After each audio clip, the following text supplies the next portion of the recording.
एक बेहद ही गरीब परिवार का व्यक्ति जो मेहनत मजदूरी कर बड़ी मुश्किल से अपने परिवार का गुजारा करता है। पर एक दिन हर रोज की तरह वह सुबह अपनी ड्यूटी के लिए घर से निकलता है। उसके बाद दोबारा वह कभी घर वापस नहीं आता है और आखिरकार 2 दिनों के बाद उस व्यक्ति की डेड बॉडी पुलिस को बरामद होती है। पर पुलिस जब इस केस की जांच पड़ताल करती है और अपराधी को पकड़कर जब जब सामने लेकर आती है तो वाकई में उसे देखने के बाद हर कोई चौंक जाता है। नमस्कार, मैं कुलदीप आज की जो सच्ची घटना आपको सुनाने जा रहा हूँ। सच्ची घटना को सुनाने से पहले बस आपसे यही रिक्वेस्ट है कि वीडियो को लाइक कर दीजिए और चैनल को सब्सक्राइब कर लीजिए ताकि मेरा हौसला बढ़ता रहे। यह घटना है उत्तर प्रदेश की। उत्तर प्रदेश का एक शहर पड़ता है गौतम बुद्ध नगर और इस गौतम बुद्ध नगर का एक थाना पड़ता है सूरजपुर। सूरजपुर थाने के अंतर्गत एक इलाका आता है पक्षी नगर। पक्षी नगर इलाके का रहने वाला आलोक सिंह, जिसकी उम्र लगभग 35 साल के आसपास होती है। आलोक के परिवार में उसकी पत्नी प्रियंका और उसके अलावा 2 उसके छोटे बच्चे होते हैं। प्रियंका, जिसकी उम्र 30 साल के आसपास होती है। आलोक जो होता है वह मेहनत मजदूरी करके थोड़े बहुत पैसे कमाता है और बड़ी मुश्किल से अपने बच्चों की परवरिश करता है। बात कर रहा हूँ मैं 29 नवंबर 2003 की। सुबह सुबह आलोक अपने घर से ड्यूटी के लिए निकलता है, लेकिन देर शाम भी वह अपने घर जब वापस नहीं आता है तो प्रियंका, जो उसकी पत्नी होती है, प्रियंका अपने पति के नंबर पर फोन करती है, पर आलोक का जो नंबर होता है वह स्विच बंद हो जाता है। उसके बाद प्रियंका अपने पति के नंबर पर कई बार फोन करती है, लेकिन आलोक का नंबर दोबारा कभी ऑन नहीं होता। इसलिए प्रियंका अपने ही पड़ोस का रहने वाला आलोक का जो बड़ा भाई रामवीर सिंह होता है वह उसके पास जाती है और जाकर उसे सारी बात बताती है। इधर रामवीर को जब मालूम चलता है कि उसका भाई अभी तक घर नहीं आया है, उसके जितने भी जानने वाले लोग होते हैं उनके नंबरों पर वह फोन करने लगता है और अपने भाई पूछताछ करने के बाद भी आलोक के बारे में कुछ पता नहीं चलता है और देखते ही देखते पूरी रात गुजर जाती है। जब अगला दिन निकलता है, आलोक फिर भी अपने घर वापस नहीं आता है। अगले दिन 30 नवंबर 2003 को रामवीर इसी सूरजपुर में जो थाना लगता है वह अपने भाई की गुमशुदा की रिपोर्ट दर्ज कराता है। पुलिस जब गुमशुदा की रिपोर्ट दर्ज कर लेती है, रामवीर को घर भेज देती है और भेजते हुए उसको तसल्ली देती है कि हम बहुत ही जल्द आलोक को ढूंढ निकालेंगे। इधर पुलिस आलोक को ढूंढ नहीं रही थी, तभी अगले दिन 1 दिसंबर 2003 को उसी सूरजपुर का जो थाना होता है उसमें एक व्यक्ति फोन करता है और पुलिस वाले को कहता है कि साहब, मिक्सन ग्रीन सोसाइटी सड़क किनारे एक व्यक्ति की डेड बॉडी पड़ी हुई है, आप जल्दी से आ जाइए। जो पुलिस वाले होते हैं वह तुरंत अपनी टीम के साथ घटनास्थल पर पहुंच जाते हैं और सबसे पहले पुलिस वाले डेड बॉडी को चेक करते हैं और मालूम चलता है कि मरने वाला व्यक्ति कोई और नहीं, जो आलोक सिंह होता है वही होता है, जिसके शरीर पर कई जगह पर चोट के निशान और घाव के निशान थे। उसके शरीर के कपड़े पर जो खून लगा हुआ था, लगभग खून सूख चुका था, जिसे देखकर पुलिस अंदाजा लगाती है कि शायद आलोक की हत्या 10 से 12 दिन पहले की गई है। जब जैसे ही आलोक की शिनाख्त हो जाती है, पुलिस तुरंत ही इस बात की जानकारी उसके बड़े भाई रामवीर सिंह को देती है।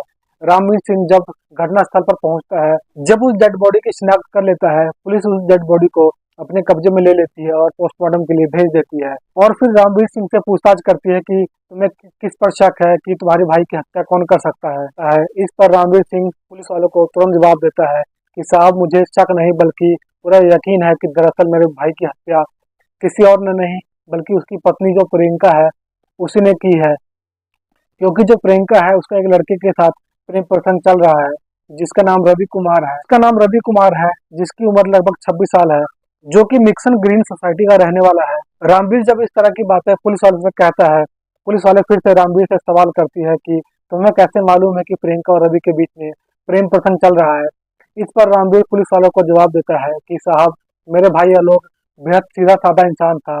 न जाने प्रियंका ने उसके ऊपर कौन सा जादू चला रखा था कि आलोक अपने पत्नी के ऊपर कभी शक नहीं करता था, लेकिन रवि अक्सर उसके घर पर आया जाया करता था।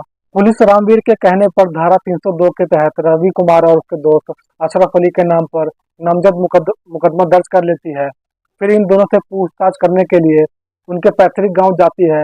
रवि कुमार जो है अनूप शहर बुलंदशहर का रहने वाला है, तो वहीं पर जो उसका दोस्त अशरफ अली है बंदोली बुलंदशहर का रहने वाला है। पुलिस 4 दिसंबर 2003 को इन दोनों के घर पहुंचती है और वहां से इन दोनों को अपने कस्टडी में ले लेती है और थाने लेकर पहुंच जाती है। लेकिन पुलिस जब रवि कुमार और उसके दोस्त अशरफ अली को लेकर थाने पहुंचती है, रवि पुलिस वालों से पूछता है कि आखिरकार आप लोगों ने हमें गिरफ्तार क्यों किया है। इसमें पुलिस कहती है कि दरअसल तुम्हारे दोस्त आलोक सिंह की हत्या कर दी गई है, कि हत्या तुमने ही किया है। पुलिस जैसे ही इस तरह की बातें करती है, रवि सुनकर एकदम से चौंक जाता है और पुलिस वाले से कहता है कि साहब, मुझे इस बारे में कुछ मालूम नहीं है, बल्कि मैं आलोक सिंह को अपने बड़े भाई की तरह मानता था। पुलिस उसे जवाब देते हुए कहती है कि जब तुम उसे अपने बड़े भाई की तरह मानते थे तो फिर तुम्हारी उसकी पत्नी के साथ अवैध संबंध क्यों चल रहा था। पुलिस जैसे ही इस तरह के सवाल करती है, रवि इसका कोई जवाब नहीं देता है। पुलिस तुरंत उसी वक्त आलोक की जो पत्नी प्रियंका होती है उसको थाने लेकर पहुंच जाती है। लेकिन प्रियंका जब थाने में पहुंच जाती है तो पुलिस के सामने वह रो रो कर बुरा हाल कर लेती है।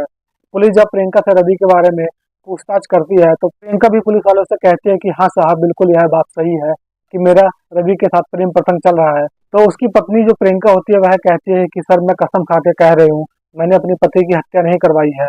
इधर जो रवि था और जो उसका दोस्त होता है वह भी सेम जवाब देता है। लेकिन पुलिस इन तीनों की बात पर यकीन नहीं करती है और फिर रवि के साथ सख्ताई से पेश आना शुरू कर देती है। पुलिस अपनी तमाम कोशिश कर लेती है लेकिन रवि अपनी सच्चाई बोलने के लिए तैयार नहीं होता है।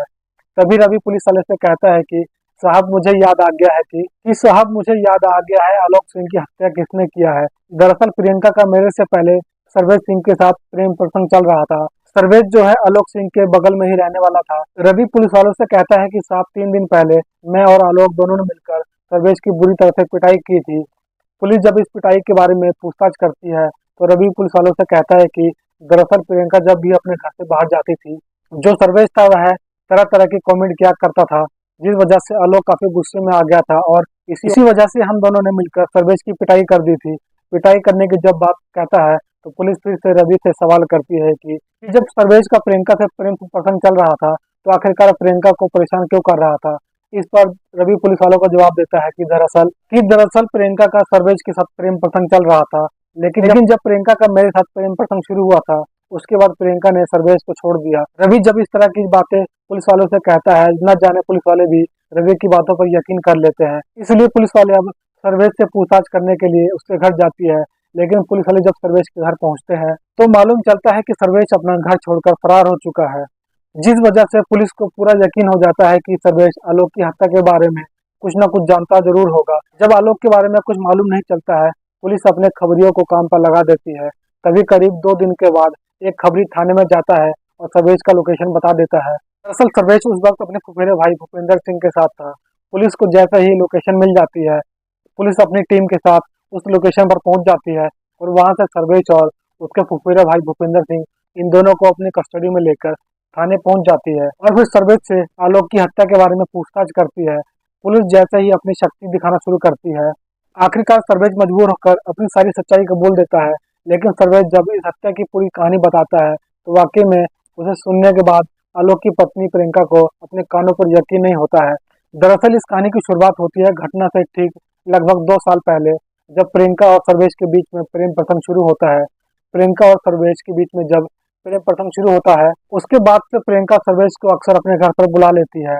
दोनों एक दूसरे से मुलाकात करते हैं। लेकिन जैसे ही कुछ महीने का समय गुजरता है, एक दिन इस बात की जानकारी प्रियंका के पति आलोक सिंह को मालूम चल जाती है। जब आलोक को अपनी पत्नी की सच्चाई मालूम चल जाती है, आलोक काफी गुस्से में आ जाता है, लेकिन फिर भी काफी समझदारी से काम लेता है। आलोक अपनी पत्नी को तरह तरह की बातें समझाने लगा, जिस वजह से प्रियंका भी अपने पति की बातों में आ जाती है और फिर सर्वेश का साथ छोड़ देती है। प्रियंका तो सर्वेश का साथ छोड़ देती है, लेकिन सर्वेश प्रियंका को भूलने के लिए तैयार नहीं होता है। उसके बाद जो प्रियंका जब भी अपने घर से बाहर निकला करती थी, सर्वेश उसे तरह तरह की कमेंट करने लगता है। इधर प्रियंका सर्वेश को छोड़ देती है। प्रियंका सर्वेश को तो छोड़ देती है, लेकिन उसके बाद रवि के साथ उसका प्रेम प्रसंग शुरू हो जाता है।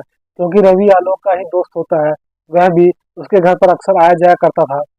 प्रियंका का जब रवि के बीच में प्रेम प्रसंग शुरू होता है, उसके बाद से प्रियंका रवि को अपने घर पर बुलाने लगती है और आखिरकार एक दिन प्रियंका के घर के अंदर ही प्रियंका और रवि के बीच में अवैध संबंध बन जाता है। लेकिन रवि का जब प्रियंका के साथ पहली बार अवैध संबंध बनता है, रवि प्रियंका का एकदम से दीवाना हो जाता है। इधर इधर प्रियंका और रवि के बीच में प्रेम प्रसंग शुरू हो जाता है। इस बात की जानकारी आलोक सिंह को कभी नहीं चलती है। लेकिन इधर प्रियंका को जब सर्वेश बार बार परेशान करने लगता है तो एक दिन जो प्रियंका होती है इस बात की शिकायत अपने पति से कर देती है। आलोक को जब मालूम चलता है कि सर्वेश उसकी पत्नी को बार बार परेशान कर रहा है, आलोक जाकर यह सारी बात अपने दोस्त रवि से बता देता है और कहता है कि मुझे कैसे भी करके सर्वेश को रोकना पड़ेगा। रवि जो होता है वो भी प्रियंका के प्यार में इस कदर अंधा हो चुका था कि आलोक से कहता है कि हम दोनों मिलकर उसकी पिटाई कर देते हैं, जिसके लिए आलोक भी तैयार हो जाता है। और घटना के करीब 5 दिन पहले आलोक और रवि दोनों एक साथ मार्केट में जाते हैं और मार्केट में ही सर्वेश को पकड़कर बुरी तरह से उसकी पिटाई कर देते हैं।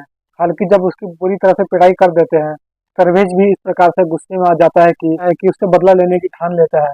इधर सर्वेश को जब मालूम चलता है कि प्रियंका का रवि के साथ प्रेम प्रसंग चल रहा है और इसी वजह से प्रियंका ने उसे छोड़ दिया है, पिटाई होने के बाद जब सर्वेश गुस्से में आ जाता है, उसके बाद से इन दोनों से बदला लेने की ठान लेता है और इन दोनों से बदला लेने के लिए जाकर वह अपने फुफेरे भाई भूपेंद्र से मुलाकात करता है और सारी बात बताता है। इन दोनों से बदला लेने की जब बात करता है, भूपेंद्र सिंह भी साथ देने के लिए तैयार हो जाता है। 29 नवंबर को सर्वेश भूपेंद्र को लेकर रवि के घर पहुंचता है, लेकिन मालूम चलता है कि रवि अपने घर पर मौजूद नहीं होता है। इसलिए सर्वेश भूपेंद्र को लेकर शाम तक उस जगह पर इंतजार करता है जहाँ पर आलोक सिंह अपनी मजदूरी किया करता था। शाम के वक्त आलोक सिंह जैसे ही उधर मजदूरी करके अपने घर के लिए वापस निकलता है, तो रास्ते में ही दोनों मिलकर इसे घेर लेते हैं और उसकी बुरी तरह से पिटाई करने लगते हैं। जहाँ पर आलोक सिंह की पिटाई करते हैं, वह जगह काफी सुनसान होती है। सर्वेश बगल से एक भारी चीज उठाकर लाता है और उसको आलोक के सिर पर काफी जोर से मार देता है, जिसकी वजह से आलोक काफी गंभीर अवस्था में गिर जाता है। उसके बाद सर्वेश आलोक की गला दबाकर हत्या कर देता है। आलोक की जब मौत हो जाती है, उसके बाद से सर्वेश अपने आप को बचाने के लिए, प्रियंका का प्यार पाने के लिए फिर एक और षड्यंत्र बनाता है। दरअसल आलोक भूपेंद्र के माध्यम से आलोक की जो डेड बॉडी होती है, उसको उठाकर वह छिपते छिपाते निक्सन ग्रीन सोसाइटी के एक सड़क किनारे पहुंच जाता है और एक सुनसान जगह पर आलोक की डेड बॉडी को रख देता है। दरअसल सर्वेश आलोक की डेड बॉडी को इस इलाके में लाकर इसलिए रखता है क्योंकि क्योंकि उसे पहले से ही मालूम था कि रवि इसी इलाके में रहता है। अगर पुलिस को आलोक की डेड बॉडी बरामद होती है, तो कहीं ना कहीं पुलिस का शक रवि के ऊपर ही जाएगा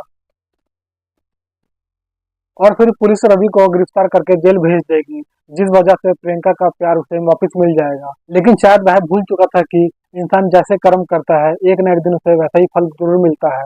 वाकई में सर्वेश जब पूरी कहानी अपनी पुलिस वालों को सुनाता है, तो पुलिस वाले सर्वेश और जो उसका फुफेरा भाई भूपेंद्र सिंह होता है, उसको अपनी कस्टडी में ले लेती है। फिलहाल पुलिस ने इन दोनों आरोपियों को अपनी कस्टडी में लेकर इनके ऊपर गंभीर धारा के मुकदमा दर्ज करके जेल भेज देती है। दोस्तों, इस पूरी घटना के बारे में आप क्या सोचते हैं? आप अपनी राय कमेंट बॉक्स में जरूर दीजिए। जाते जाते मैं आपको बता देना चाहता हूँ कि कुछ मेरे व्यूवर्स जो हैं, रोजाना मेरी इस वीडियो को देखते ही नहीं है, बल्कि अपना कीमती समय निकालकर मुझे प्यार भी देते हैं। जाते जाते बस आपसे यही कहना है कि अगर आपको वीडियो अच्छी लगी हो तो वीडियो को लाइक कर दीजिए और चैनल को सब्सक्राइब कर लीजिए ताकि मेरा हौसला बढ़ता रहे। मिलते हैं अगली वीडियो में। जय हिंद, जय भारत।